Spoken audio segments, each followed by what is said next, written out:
6 حاجات لو عملتهم الصبح بدري حياتك هتتغير. 1. استمتع بالسكوت. كل ما تصحى بدري كل ما هتستمتع بالصمت اكتر. الناس نايمه والدنيا هاديه والقهوه حلوه، قد ايه راحه نفسيه. العب يوجا، صلي، اسكت خالص.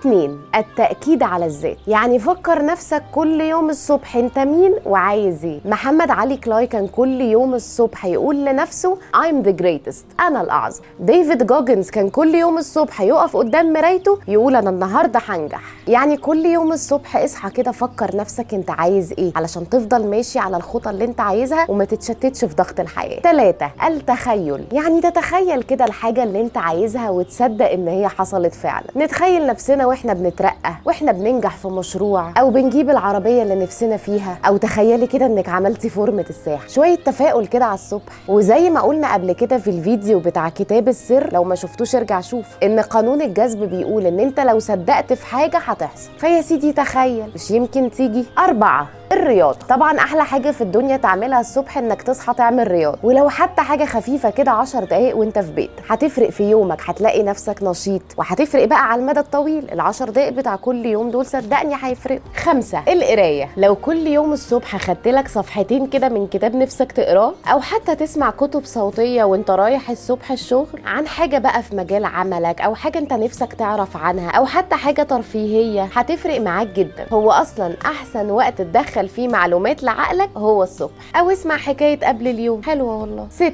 الجدول اليومي. يعني جدول تمشي عليه كده اليوم بيوم. الساعة 10 هروح الشغل، الساعة 1 عندي ميتنج، الساعة 5 هروح الجيم. تبقى عارف كده كل يوم بيمشي ازاي علشان تبقى منظم، واليوم كده ما يتشتتش منك، وبالتالي مش هيبقى تاني يوم عندك ضغط في حاجات متأخرة ما عملتهاش. كل العادات دي مش هتاخد منك اكتر من ساعة الصبح، وممكن كمان تبتديها بالتدريج، بس ابتدي. كل ده من كتاب معجزة الصباح لهال ألرو. صباح الفل.